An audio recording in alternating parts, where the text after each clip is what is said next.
The biggest reason for small business failures is undercapitalization. When you stop paying your employees, sometimes they stop coming to work. There's lots of different strategies for franchise funding, starting with the SBA Guaranteed Loan Program, which is a great resource for the U.S. economy. There are multiple strategies to be able to access funds in a retirement account without triggering early withdrawal penalties or current year tax consequences. You want some of the inside secrets here on the podcast?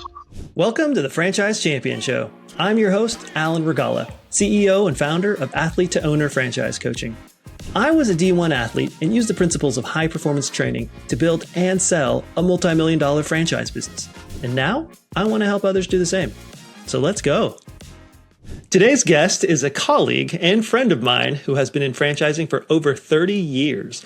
He's owned multiple businesses, both independent and franchise, and he's helped hundreds of people launch their franchise businesses. Welcome to the Franchise Champion Show, Kent Craven. Thank you, Alan. Kent, how are you doing today? I'm doing great. Every day I get to talk with you is wonderful. Excellent. Likewise. So Kent, start us off. Tell us, how did you get into franchising? So the long story is I got fired from my first job out of college, left school with 2 master's degrees from the Ivy League, including an MBA. It only took a year and a half for the corporate world and me to figure out we weren't a match made in heaven. I launched my first business with a private equity investment at that time, ran that business for about 6 years before it crashed and burned. And so I was looking for something new to do. That was about 92. I was young 30s. And my father, who had a career in the franchise world, had just joined an upstart franchise opportunity consulting a network and suggested I give it a try. And 32 years later, here we are, Alan. Wow. Okay. So that's a long time. It's a long time. So what kind of roles have you been in with franchising? Because you are a franchise consultant now. Yeah. So it started out as a franchise opportunity consultant, which you are mastering, helping people find the best franchise for whatever their personal set of goals and circumstances are. I've also been partners in some franchise brands. I took a turn for 5 years as an area developer in the state of Arizona for particular franchise brands. So I was more on the franchisor side in that role, helping people get opened. In my consulting practice at that time, I had a number of associates who continued with the opportunity consulting for clients. And all along the time, I've been helping my clients get funding to help launch their franchise business. And in the last year and a half, I've had more and more colleagues like yourself who has asked me to help their clients with funding strategies. And so that's a new boutique funding strategy practice that I just started recently. Yeah, that's fantastic. And that's exactly what I'd love to learn more about on the show today. So, kind of walk me through the steps. Like what are the options out there for funding a new franchise business? So there's lots of options. First, it's important to realize the biggest reason for small business failures is undercapitalization. I thought I could start this business and reach break even with an investment of $100,000. After 8 months, I realized I need an extra $50,000 and I don't have it. And hence, when you stop paying your employees, sometimes they stop coming to work. Those types of things. So, it's really important that people, plan for the worst, hope for the best. And, there's lots of different strategies for franchise funding, starting with the SBA Guaranteed Loan Program, which is, it's a great resource for the U.S. economy. An SBA loan still requires the borrower to come in with a cash injection or a down payment on their business. So people are going to have to come up with some amount of cash. There's multiple strategies to be able to access funds in a retirement account without triggering early withdrawal penalties or, current year tax consequences, multiple strategies for that. There are unsecured loans. It's good to have a corporate credit card with a big balance on it, just in case. Friends, family, all of those can come into play. The important part is that the funding strategy matches, what the goals of the owners are. I work with clients, I'm sure you do, who are planning to keep their current income source, a corporate job, for instance, and hence their immediate need for income from a business might not be so great. They're looking more for tax benefits for their personal tax return and maybe long-term capital gains appreciation. Other people who maybe have been separated from their company already and severance is running out just over the horizon. They may have an urgency to reproduce income as soon as possible. And so that plays into not only the type of business they should be looking at, but also the type of funding that goes, funding, legal entity strategy, tax strategy, retirement plan strategy. They're all kind of intertwined and interdependent with each other. Got it. Well, I'd love to dive into these options in a little bit more detail, and maybe you can provide some insights on, when certain strategies might be better, in certain situations. So, for example, maybe we could just start off with the SBA loan, which seems to be, the most common type of loan, it seems, for new owners. And I think they're great loans. They're very profitable loans for SBA lenders. So SBA lenders want to approve your loan because that's how banks make money. And, the plain vanilla SBA loan is going to require a borrower to put in about 20% cash injection. And this would be for a startup franchise. You're opening a new unit. And then you'll qualify for the other 80% of the investment. So if we're looking at a total investment of $500,000, the borrower will still need to put in $100,000 of their own cash as the cash injection or down payment on the business to qualify for that $400,000 loan. Lenders want to see how your household bills are going to get paid. So if you have outside income, that's very good to rely on paying your household bills. And then you do have to present a business plan, which will include 36 months of projected income and expenses and profit or loss and how to pay the loan back. And so all of that will go into the underwriting process and hopefully it makes the bank happy. Hopefully. Tell me more about this, this business plan that you have to, provide. How does one come up with this information? If it's a new franchise, they haven't been in business, maybe haven't owned a business before, maybe never written a business plan before, are they using, the FDD to have this, to get this information? Because it seems like a pretty important piece, not just for getting a loan, but just for being successful.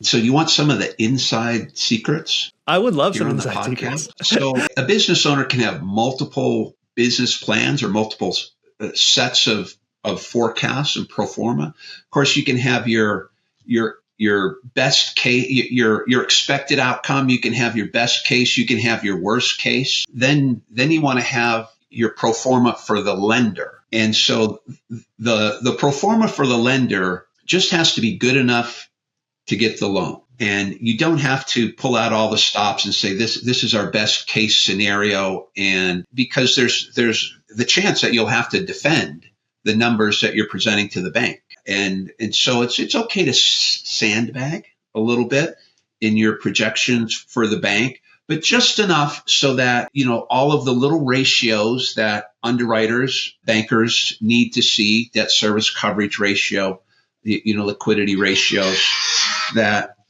those still hit the threshold so that the lender can give you the loan. Remember that the lender wants to give you the SBA guaranteed loan. And the reason for that is 75% of the principal for bigger loans is going to be guaranteed by the government. That's very good collateral for the lender. But the Small Business Administration, the SBA, has a long list of boxes that need to be checked off. And so those projections and the ratios have to be good enough so that the lender can check off those boxes so that the lender will qualify for that guarantee. It is pretty important. And in the franchise world, when franchising is done right, and that's a really important qualifier, because I will assure you, 32 years in the industry, franchising is not always done right. So that's one of the main benefits that a hopeful business owner, especially first-time business owners that think everything on the brochure is true, they can really benefit from working with somebody with some experience like yourself who's been in business and been around the block a little bit to help people know, what are the characteristics, the criteria of a franchisor that's doing it right versus one that's, maybe not one we want to deal with. And that is that they produce a franchise disclosure document. And many of these FDDs from franchise companies who are doing it right, it's just cram filled with all kinds of financial information that help a prospective franchise owner put together their initial opening budget and help put those projections together. And as they continue to speak with the franchise representative and eventually speak with existing franchise owners before they sign the agreement, before they apply for the loan, they'll be learning what we call the key performance indicators, the KPIs. And those KPIs are really instrumental in managing your business and extremely helpful in putting together kind of an interactive business model. And this is what we do in our funding strategy. We use the KPIs to drive the finances of the business. And if we go from a 28% close rate to a 36% close rate, how is that going to affect the revenue and expenses over time and eventually the bottom line?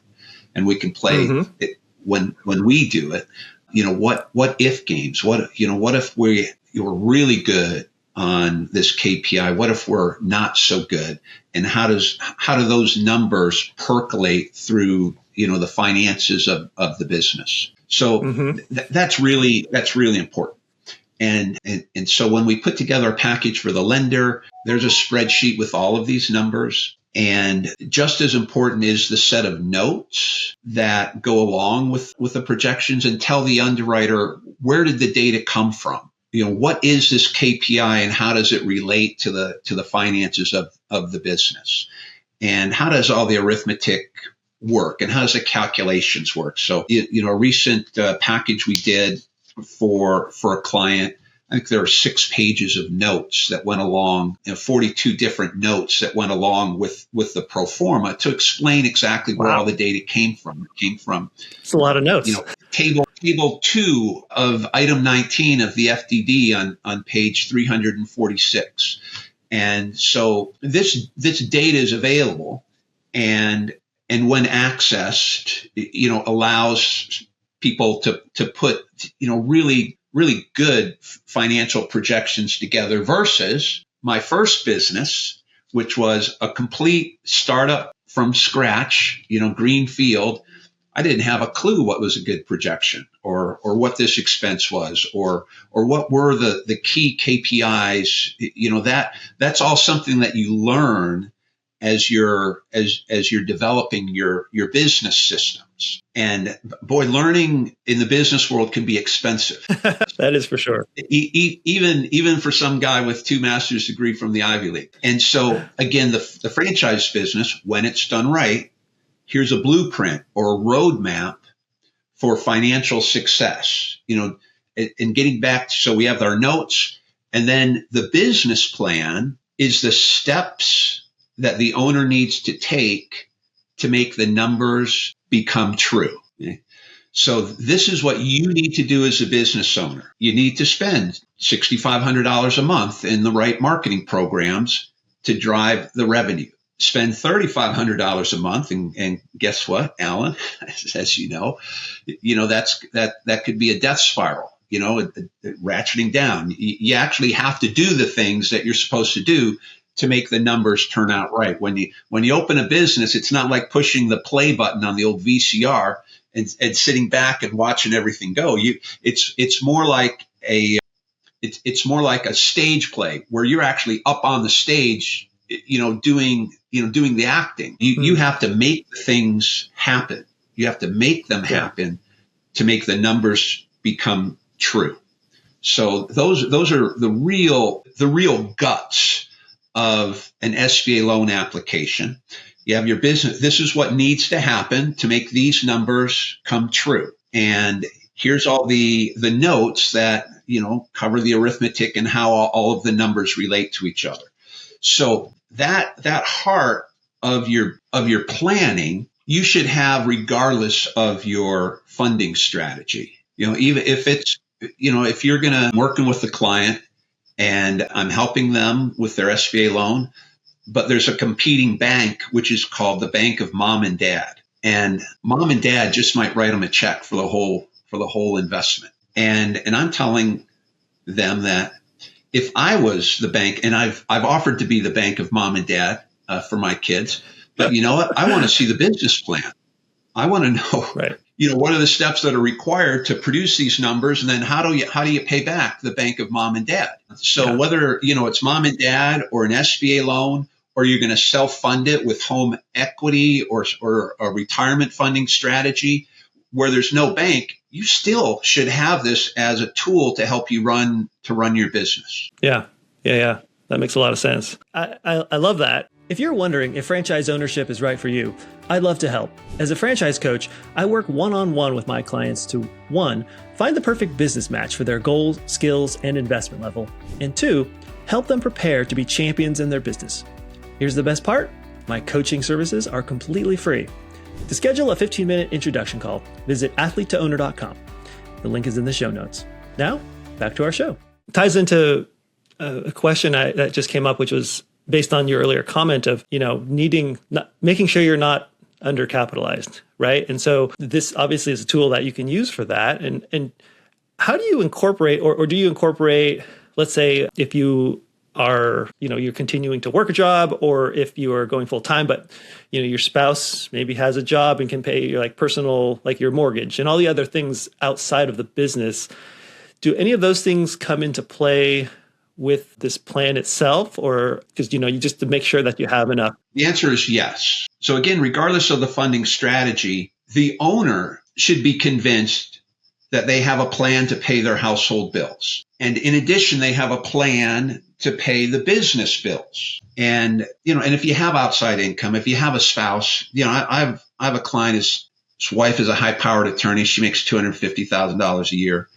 That covers their bill. He's golden. Okay. I'm working with another client where husband and wife, the wife has a job that pays about half of their household bills. Husband is already separated from the company and severance has expired. And now they are burning through their investment capital to pay their household bills. They have a bigger onus on them to demonstrate how they're going to pay their household bills if there's a lender involved. One thing I found out about lenders is that they're actually pretty smart, and they want the numbers to add up, and they're going to push back a little bit to make sure that this is a solid plan. And on that part, so again, undercapitalized is the current theme, paying your household bills and the business. So a lender or you yourself, you don't want to be, robbing Peter to pay Paul. You don't want to be robbing working capital from the business because you have household bills to meet. You don't want to be I've been in that situation. You don't want to be in that situation. And so what is the plan? It depends. So recently helped a gentleman, a corporate guy who had been separated from his company. His severance had run out. His spouse is a stay-at-home mom. Neither one of them wants her to go to work. And just because your severance runs out doesn't mean that your mortgage company is okay if you don't pay them, or your kids' school tuition, or you still have to pay all your bills. So he was working through. And in this situation, they have a big, $1 million house with the $500,000 mortgage, $500,000 of equity in it. Alan, here's the pop quiz. If you have no income, how big a home equity loan do you qualify for? Not very much. Not very. So, so it's useless to him, right? He doesn't have a home equity line of credit, and the primary mortgage still wants to get paid. And so no savings. They had already burned through all their liquid savings. All he has left is his home equity, which he cannot access, and retirement. Slight sidebar. I have a network for what are called hard money lenders, and they'll pay off your mortgage and they'll loan you as much money you want on your house. Dangerous, because if you're undercapitalized and now you're late on their mortgage a month, they take your house. It's hard money because it's their real money, but they're also pretty hard lenders. I mean, you don't want to get behind because they'll foreclose. That's the bonus avenue for them in their business model. Yeah. So, but back to him. So he's got retirement funds. And as we've mentioned, there's multiple strategies to be able to access all or a portion of retirement funds, 401k, IRA, SEP kinds of funds. And in this case, he had, he was, corporate employee for 20 years. He had pretty significant funds locked up, but he's not employed by that company, so you can't borrow, right? So you have to follow a strategy, and we were able to access enough funds so that we put a year's worth of living expenses in a separate account. And then we had enough to take the cash infusion, the down payment for the business, and put it all together in his loan package for the SBA lender. And they could look, here's his household budget. There's the cash right over there sitting in an account. Here's the cash for the cash injection. Here's the business plan for the business to achieve break even and hit a level of profit in a reasonable period of time, so that that they all dovetail together. And he got the loan. He's actually doing great. I just checked in with the franchisor like 2 months ago, and he could not be more thrilled. So, in fact, he was told, this client referred to me by a colleague. The client was told by two, prominent funding organizations in the franchise world that he wouldn't be able to get funded. And that's why my colleague referred him to me, to help him put things together and figure it all out. So he did get funded. He's doing great. That sounds like magic, Kent. That sounds like magic. So it's fun with accounting. We'll say that. Yeah. With accounting. Okay. So you were able to use some of his retirement funds, it sounds like, to have the money set aside to pay the mortgage, and then also an injection for his SBA loan. Was this the rollover on business startup, or is it something different? The ROBS acronym. The ROBS. Rollover Okay. for business startup. Okay. Awesome. It's this is perfect segue. Tell us about it. Yeah. Shall we learn more about the ROBS program? Please, let's do it. Okay. So as you've mentioned, I'm really old and been in the business for a long time. I didn't say you were that old. You started early. That's all. Yeah. So the whole ROBS concept, rollover for business startup, was originated by a tax attorney named Len Fisher, I believe. I met Len Fisher 20 years ago. He was already old when he launched the ROBS program and launched the original company that did this. He sold his company, did very well. He and his wife have passed on. I think they're already in their 70s when they invented the ROBS program, which is a concept where a business owner will form a regular C corporation. And different legal entities fall under different parts of the IRS and the ERISA tax codes and all of that. So C corporations is just a general big corporation, like, Amazon or Microsoft or General Motors. They are C corporations. That corporation will file its own tax return and pay its own taxes, just like, General Motors does. And so we'll form a C corporation. That C corporation will sponsor a retirement plan for its key employees. And in a small business, who's the key employee? It's the owner, of course.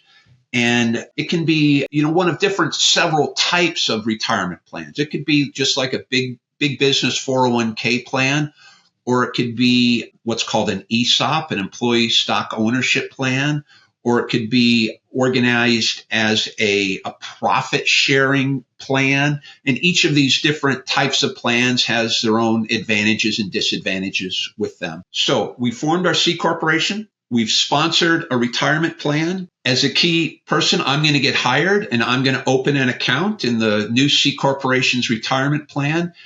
And I'm going to make a direct transfer of all of my old retirement accounts into the new retirement plan. Okay. So it's just like I'm going from Amazon over to Tesla. Now I work at Tesla. I have an account at Tesla. I'm going to move all of my old Amazon funds over to the Tesla account. Only in this case, it's your own C corporation. Now you're going to make some investment decisions with the funds that are in your retirement account. I'm going to buy some Tesla, some Nvidia. I'm going to buy some other company stocks. And then I'm going to buy stock in my own C corporation. So the C corporation is going to give my retirement trustee some pretty fancy looking stock certificates, which represent ownership in the C corporation. And then the retirement plan is going to give cash to the C corp. So the trustee of the retirement plan holds on to these stock certificates. We're going to cash those in later on. Just like if Tesla stock goes up, my retirement goes up. If the value of these stock certificates go up, the value of my retirement account goes up. So now the trustee, who's the trustee of that retirement plan, by the way, Alan? It's all one and the same business owner. They're the trustee of the retirement plan. They're the key employee. And now the C corporation will have cash in its checking account in exchange for the stock certificate. And that cash in the C corporation's checking account can be used for any legitimate business purpose, including paying salaries to its key employee. So this is, another way to show the bank that, hey, I've got a little salary coming in. So it can be a very powerful way to fund your business. And if the business is successful, your retirement plan grows along with the business. I've had, clients, do this for 10 years. They sell their business. They cash in, on the retirement plan and they've outperformed the stock market because they had control of their own business. We don't have very much control over Tesla, Nvidia, or, any of the stocks that we invest in. We do have control over our own business. Yeah. There's some super advanced bells and whistles that we can attach to the Robs if you want some of that inside scoop today.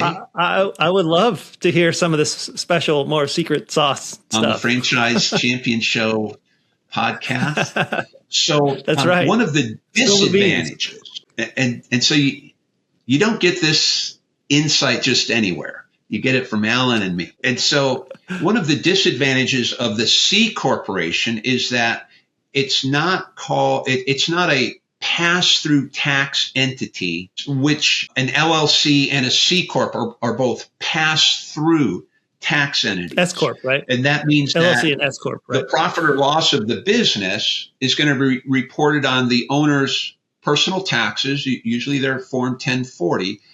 And the business entity doesn't pay tax. The business owner pays tax due on its own personal income tax. With the C corporation, it is not a pass-through tax entity. It pays its own taxes. And then if you want to get cash out, the C corporation can pay you dividends.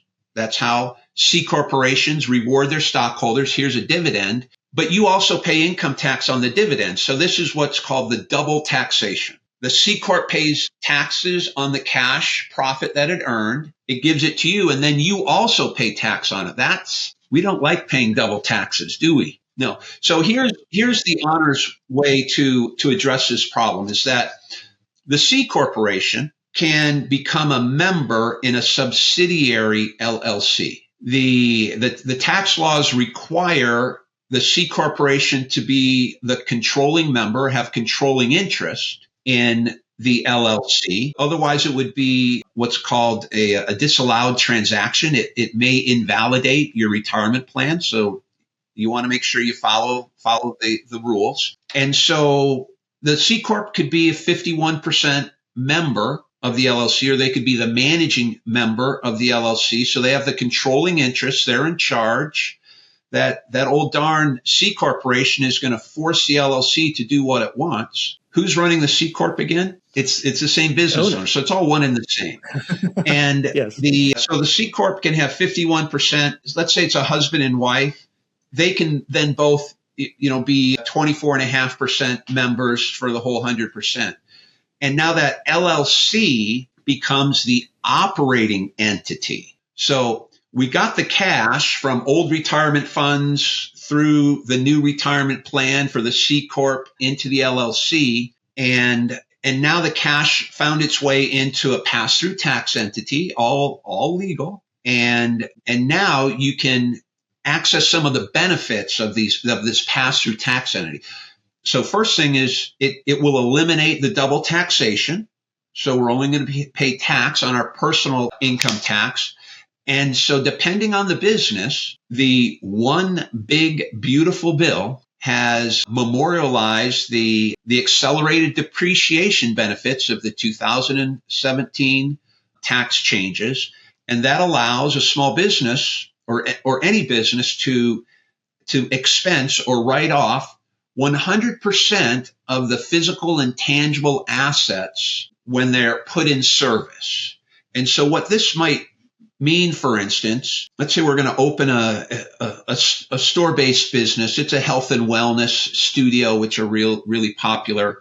Maybe it's $600,000 to open. Maybe 400 of that is in equipment and construction expenses. And so when those assets, those physical and tangible assets, you can walk up and you can touch them. You can write it 100% off. And then now that's a tax loss that will show on the LLC tax return. That loss is going to pass through to the owner's personal tax returns. And let's say we're, a two income high earning couple. We're, a corporate exec making a couple of hundred and an attorney spouse making a couple of hundred. So they're paying 120,000 in taxes in a normal year. Now this pass-through loss comes through and it offsets their other taxable income. So, your accountant would structure things so that you would be able to claim the loss so that it essentially zeroes out your taxable income for a year. So this couple who got excellent advice from Alan, and Alan referred them over for some funding strategy using their Rob's plan, but we're going to preserve the tax-through benefits and get them that tax loss so that they could save $100,000 in taxes, $70,000. I have clients, I see their tax returns. They save $45,000, $50,000, $60,000 in taxes. Now, that's not profit, but it's real cash. It's a reward for businesses stimulating the economy. I just bought $200,000 worth of equipment, which stimulates the economy. I just paid for $200,000 worth of construction expenses, stimulating the economy. This is the reward that I get for stimulating the economy. And now that tax savings, I could buy a boat. The two best days of boat ownership, the day you buy it and the day you sell it. It's a depreciable asset. or I could take the same amount and I'll invest that in another unit. All right. And then I'm going to go through the whole scenario again the following year because I kind of like this tax benefit, but I have to stimulate the economy. I have to grow the economy. And, I accept those terms. And so this is, some of the intricacies of the Rob's plan. You just don't, and you don't have to live with the disadvantages. You want to get the best expert advice to be able to get the maximum benefit.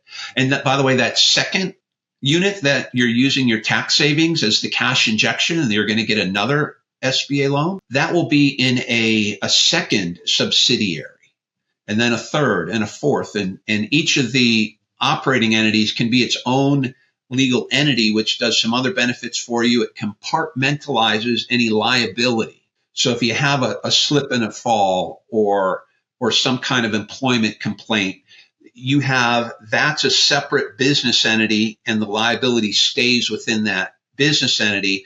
It doesn't infect, the other 6 stores that you end up opening. It's self-contained. That's so smart. Quick question. Is that the same C corporation that is the 51%? Yes, exactly. So it's the same C corporation. And when I say, but wait, there's more. Your C corporation becomes a management company or a holding company. One of the things, I think we've established, business owners do not like paying taxes. We will pay our fair share of taxes. In fact, there's 10,000 pages of instructions from the IRS to pay your fair share. We'll pay exactly what the instructions require us to pay, but we don't like paying necessarily. And so the IRS does allow business owners, especially small business owners, to expense a number of items. I am talking to you from my home office, and I would not be able to do this unless there was high-speed internet access here in my home office. So that is a business expense, and I have all these kids leeching off of my Wi-Fi signal, but it's primarily a business expense. Business owners' vehicles, the vehicle maintenance, the gas, all of that, a portion of that may be deductible. You can hire your kids.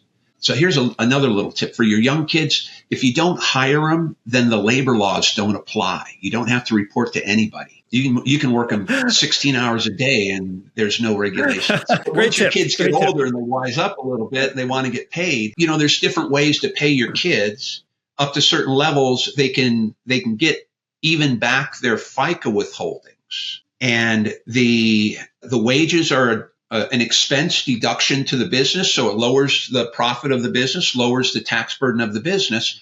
But the kids end up with all of that cash, hopefully in a savings account. They're not going to go out and spend it. They're going to save that. But there's all kinds of things that business owners will do to lower the profit of the business.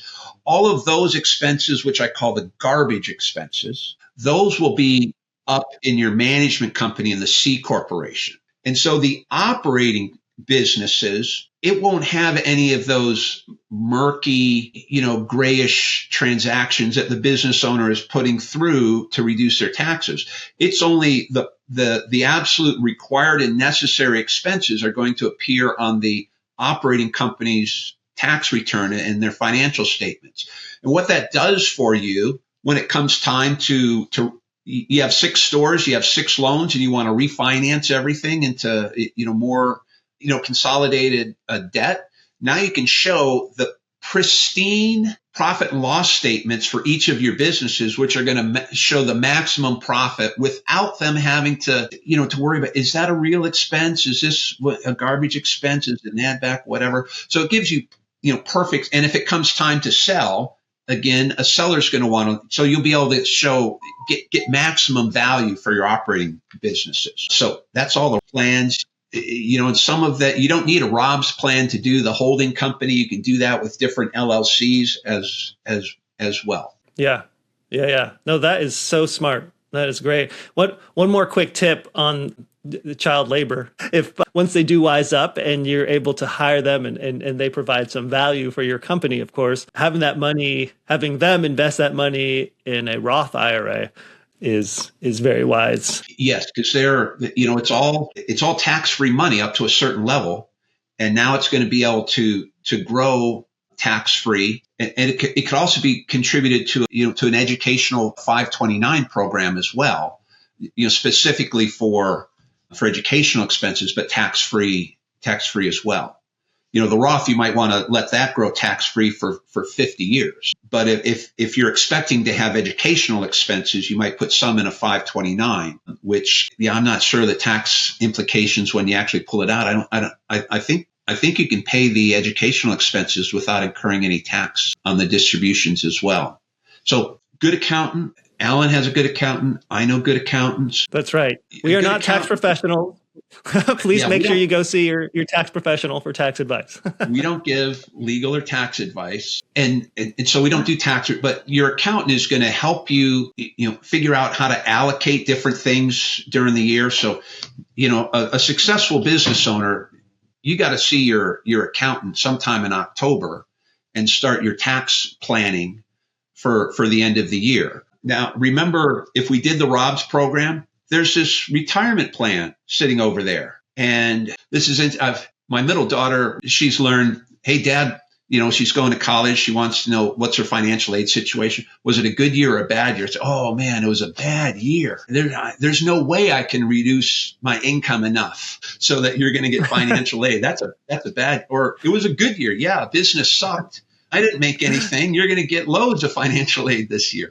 So, and so, hey, it's going to be a bad year. Well, I better max out my retirement contributions, which are going to be an expense to the business, bring the profit and the tax burden down. But hey, I still have the $40,000, which was, my retirement contribution. It's sitting right over there. I can actually access it later on. I can recycle it back through the ROBS program, back through the business if I need to. So based on what your end of year projections are, you want to visit with your accountant who's going to do different scenarios. So we're going to want to, move money here, move money there. And this is, the way to minimize your tax burden this year. And you deserve it because you're stimulating the economy. You've hired employees, you're paying them good wages. And so this is just good business practice. Yeah, I love it. So that's great advice. I mean, like you said, it does much of what you just said doesn't have to go with ROBS. You could do this with forming multiple entities regardless. But the ROBS was definitely, it sounds like an amazing option for people that have money in their retirement accounts from previous employer. Talked about SBA. Hey, quick note. If you're curious about franchising, I've got a free guide that might save you a ton of headaches. It's the 5 mistakes that prevent people from finding the right franchise. Real stuff that I've seen cost people 6 figures and years of time. You don't want to miss this. Just go to athletetoowner.com/mistakes or hit the show notes. Now back to the show. Could you talk just a little bit about how a traditional loan is a conventional loan is different than the SBA? Yeah. So, banks are in the business of making loans. Banks make lots of regular business loans, but the steps are all, very, very similar. They're going to want to know, how much are you contributing to the project? If you're buying a hotel or you're building a new factory, or you just need working capital to hire some new people and launch a new advertising or buy some inventory, whatever it is, how much cash are you putting towards the project? And then how is the loan going to be used? And how does that trickle through to the bottom line so you can repay the loan, right? So, hey, you're going to buy inventory for the Christmas season. You're going to sell it all during the Christmas season. You're going to be sitting on a pile of cash, and you're going to be able to pay back the loan, by the end of March. Okay. That's great. The thing with regular commercial loans, especially what are called term loans, a traditional non-SBA commercial loan is going to be for a shorter duration, typically 7 years, for equipment or inventory or working capital. The standard SBA loan will be for 10 years. So repayment occurs over a longer period of time, and hence your monthly payments are lower. Your cash flow is better with the SBA loan. So they'll both look at, now what's going to be the collateral?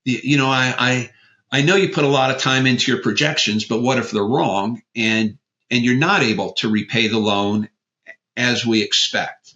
Now I want to have some collateral that secures the loan. So if the loan goes bad, if it goes into default, I can go get the collateral and I can satisfy, the outstanding principal. And so with an SBA loan, the government takes 75% of the burden for those bigger loans.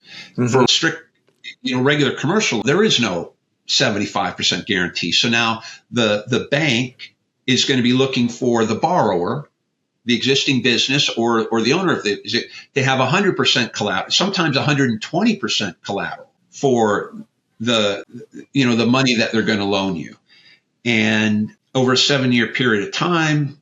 So it's all fine. Naturally, if you're doing a startup, it's great to have the SBA guarantee in there. It doesn't mean that the borrower also isn't on the hook for 100% of the loan. They are, even though the SBA is going to guarantee 75%, the lender will look for the borrower to come up with collateral for the other 25%. So that's a much lower bar than it is for a regular commercial loan. If I'm borrowing $500,000, I only have to come up with 25, which is $125,000 worth of collateral versus the whole $500,000 worth of collateral. The interest rates tend to be a little bit higher in the commercial loans as well, unless it's a small business that's been around for a long time, has been very successful, has a long-term banking relationship, and their bank will give them a good rate. But especially for startups, you're going to pay a much higher interest rate on a traditional commercial loan than the SBA loan. Commercial loans also will have a prepayment penalty typically. When the lender makes the loan, they are looking to book whatever the amount of interest is expected for the whole 7 years. They're expecting that interest. And if you're gonna try to pay them off early, they don't care. Fine, you can pay the principal off early, but I still want all that interest. That's what I told my shareholders. I was going to get that interest from you. In the SBA program, prepayment penalties, for the most part, are forbidden. That's part of the SBA program. The SBA would be thrilled for you to be so successful you could pay your loan off in 5 years. And then it relieves them of the guarantee obligation as well. So except certain circumstances, there can be a prepayment penalty, but for the most part, it's against the rules. The interest rate is also capped in the SBA program, and for what are called 7A loans, that's the majority of franchise loans. The maximum interest that lenders can charge is 2.75 points over prime rate at the time. And so this morning when we woke up, prime was at 7.5. That would put the SBA loan at 10 and a quarter. Is that right? 7.5 plus 2.75. Yeah. Yeah. So 10 and a quarter, over 10%. Today, which is December 10th, 2025, the Fed cut the interest a quarter point today. So still the maximum rate is at 10%. And so, 10%, I say, quit your whining. My first business loan was at 16% back in 85. So quit your whining. But, 8% is better than 10%. So, as interest rates come down, most SBA loans are variable adjusted as well. So as the prime comes down, so does your rate. Prime goes back up, so does your rate. But that's the max. That's the plain Jane vanilla SBA loan. And there's 1,300 different SBA lenders in the U.S. One of them is going to give you a loan. And they want to do it because it's 75% guaranteed by the government, and the rate is 2.75. I mean, that's pretty good. But for your well-qualified buyers, every SBA lender wants to do your loan. These are profitable loans for banks. And so we don't want the plain vanilla loan proposal from a lender. I want to get multiple loan proposals for my clients that I work with. And, they're just another vendor putting in their bid, and we're going to negotiate their terms. We're going to negotiate the cash injection requirements, which can be as low as 10% in the SBA program. The plain vanilla is 20%. So sometimes lenders want to do 30%. So that's one of the terms that we're going to negotiate for the clients that we work with. We're going to be, negotiating interest rate. I don't think in the last 2 years I've had a single client that had to take a 2.75 spread. Everybody's gotten some discount. Some, last year in 2024, a couple of clients that got half a point over prime. The bank really liked their deal. Alan, we're working with one of your clients who's working on a pretty big transaction, and the rate that we have from the lender for him deal in progress, not closed, but it's a much better interest rate and would save them $20,000, $30,000 a year in interest over 10. That's 300 grand over a 10-year period. And there's other little tweaks here and there, life insurance terms, collateral terms. If you're just going to apply to one lender and take the plain Jane deal, you probably didn't get the best loan proposal. And it's real money. Absolutely. Absolutely. Wow. That's amazing. Okay, I've got one more question for you here. This has been a fantastic conversation. For people that are looking to start a new franchise business, I mean, these are some amazing tips to plan well in advance of starting the business. What about folks who maybe didn't do as great planning or maybe didn't have all the information up front as they would have hoped when starting their business, and they're in year 2 or 3 or more, and they're realizing that they need more capital? What are options at that point? So with every normal lending relationship, they want to know, how are you going to pay back your loan? It's like your college roommate needs $20. You want to know, how are you going to be able to pay me back the $20? And so if you need capital for a good reason, we'll get you the loan. If you need the capital because you started out undercapitalized, you're burning through 20 grand a month in losses, you're bone dry of cash, that's going to be a difficult task to acquire funding. And so this, I'm going to share a phrase that you'll hear from every experienced business person is, especially if you're in a startup, stay liquid with your own funds. That means you want to use as little of your own cash as possible, and you want to use OPM, other people's money, which would include a lender. And remember, I said, most lenders are pretty smart, and lenders want you to do that, because lenders know the biggest reason for small business failure is lack of capital. We don't want to saddle you with onerous cash flow requirements, as you're starting up your business. And so many SBA loans will start with interest-only payments, maybe for 3 months or 6 months or 9 months. A client got a year of interest only, which the interest portion, can still be substantial, but you don't have to pay principal. So your monthly cash flow is better. This is why we try to negotiate free rent in the initial time period if you've leased a space. And experienced landlords, they want you to have some free rent at the beginning because they understand they want to help you preserve your cash flow. The lender wants to help you preserve your cash flow. And that starts with your funding strategy. I want to get in.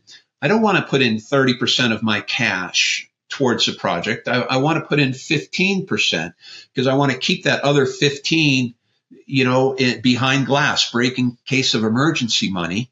And so in that case, if you find yourself a year down the road, and Alan, nothing goes perfect in business, especially when you're starting up. There's always bumps that you have to manage through, and sometimes those take funds.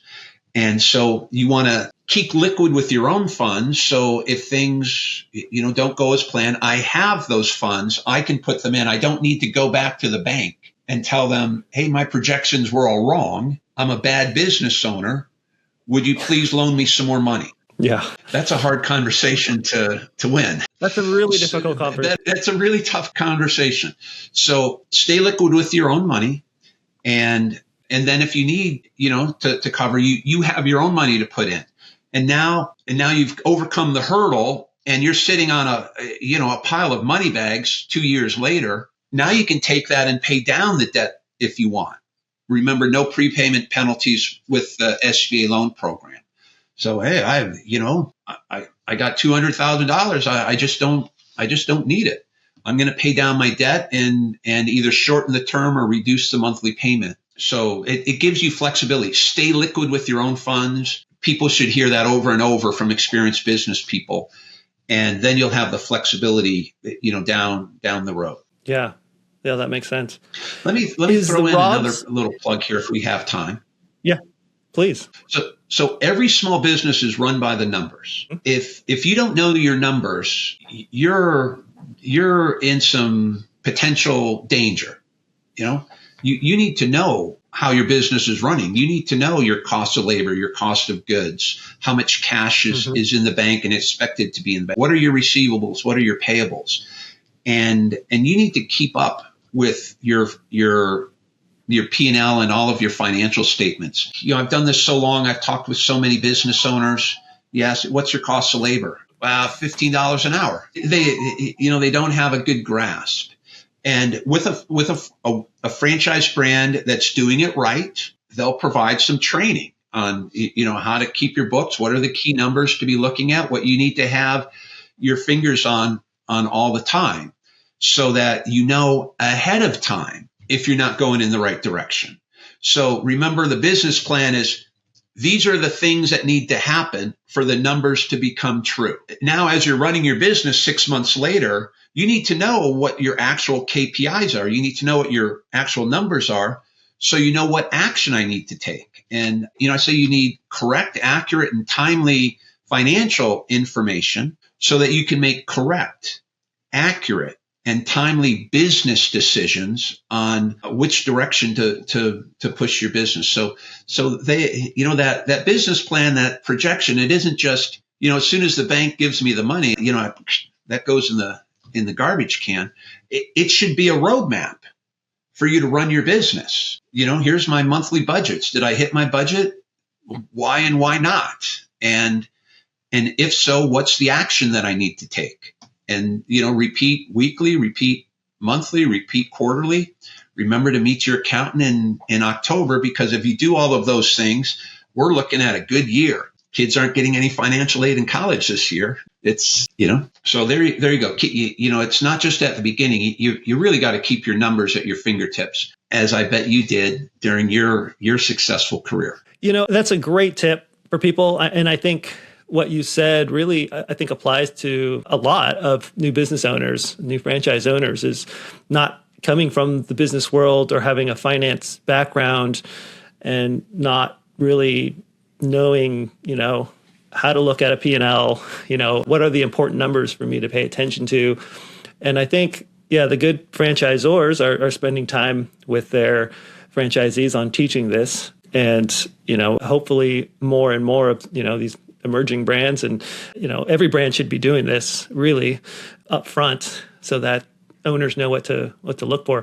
For me, I was also in that boat. I didn't have a background in finance or business or anything like that. My background was in engineering, and it was a good learning experience for me to work with my bookkeeper to review my books every month and have him walk me through things to try to understand my numbers at the beginning. And then compare those numbers, with my cost of goods, my cost of labor with our whole system. What are the system averages for these things? Am I above or am I below the benchmarks? Yeah. How am I doing? Wow, these numbers seem really high. How come I'm paying so much more in merchant service fees or whatever? Maybe I should be looking into new providers. My stats for our sales team, the help rate, that's what we call our close rate. That seems awfully low. What's going on there? My average ticket size, these are all things that owners need to pay attention to early on and keep track of and compare to the rest of the system. But also, like you said, compared to what was their projection, up to this point. How am I doing with that? So then I can update those numbers to see how I'm going to be doing in the next, few months from a cash perspective. Make sure I'm not going to be running out of funds. And just listening to you, it's easy to understand why you were so successful in your franchise business and had, a significant exit event. And just in the past year, I've worked with two owners looking to sell their business, and you look at it and say, hey, your cost of labor is out of whack, benchmarked against the rest of the owners in the franchise system.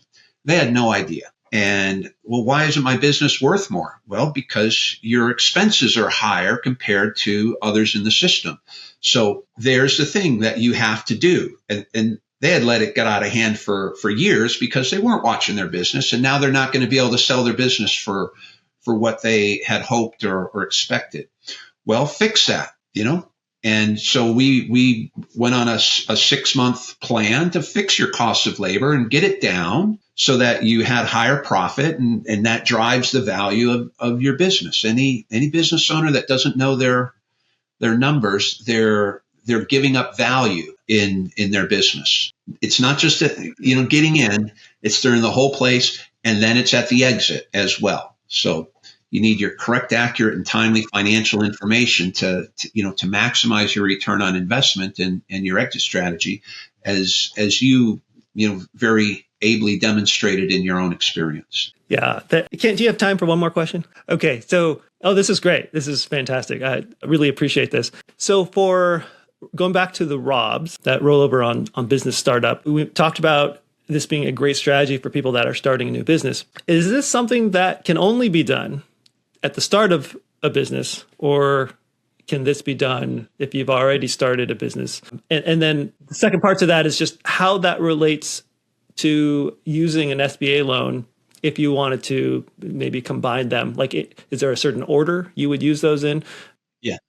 And so for a startup, it's very common to get your cash injection through the ROBS process and use that to pair with an SBA loan. That very, very common pairing. And because there are some disadvantages to the ROBS program and the C corporation, many times 5 or 6 years down the road, people will unwind that process because they have a profitable business, they're very well capitalized, and there's some so as we've discussed, some tax complications, some legal entity complications, multiple tax returns. There's some compliance expense involved in, and sometimes it's easier to unwind that when you don't require that structure anymore. But you can do it the opposite way as well. I started as an LLC. We're doing okay, but now I want to buy, my fellow franchisee on the other side of town, and I need additional capital.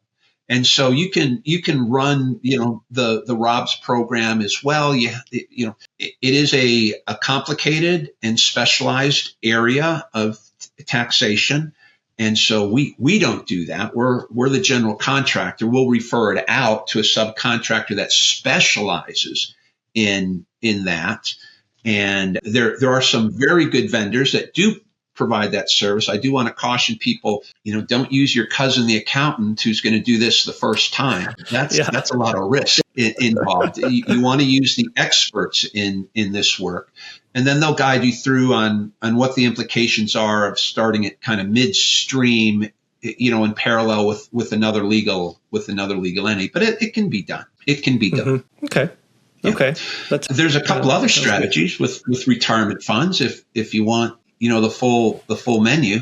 Sure. Well, so hit us. Here's a couple of easy things. Maybe you don't need hundreds of thousands of dollars for the cash injection to launch your business. Maybe you only need $50,000 cash, and you're gonna pair that with a $200,000 loan. Maybe you have $100,000, or maybe you have $1 million in your retirement fund. A different strategy is to form an LLC. An LLC can also sponsor a retirement plan.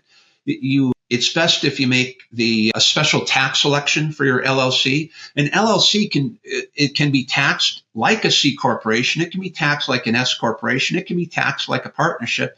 It can be taxed like a proprietor. It can be taxed any way that you elect for it to be taxed, but you have to make the election. There's an IRS form, the form 2553, special tax election. So you can tell the IRS, I want my LLC to be taxed like an S corporation, and then I'm going to sponsor a 401k plan. And there's a special type of 401k plan intended solely for small business owners, where the owner and their spouse are the only full-time employees over 18 or under 65. So you can have 100 part-time employees. You can have full-time employees over 65 or under 18, but the only full-time employees can be the husband and spouse. And I have one of these. I'm a two-person consulting practice, and so I fit the requirements, and so I have a solo small business 401k plan. Now, when I set that up, you check off the box that allows loans in that plan. And so a client who's looking, for a lower investment, 50,000 cash, they can form an LLC, make the S tax election, sponsor a solo 401k plan, and then borrow $50,000 out of that, just like, most corporation 401ks allow you to borrow money. You can borrow up to 50,000 or 50%, whichever is lower. Okay.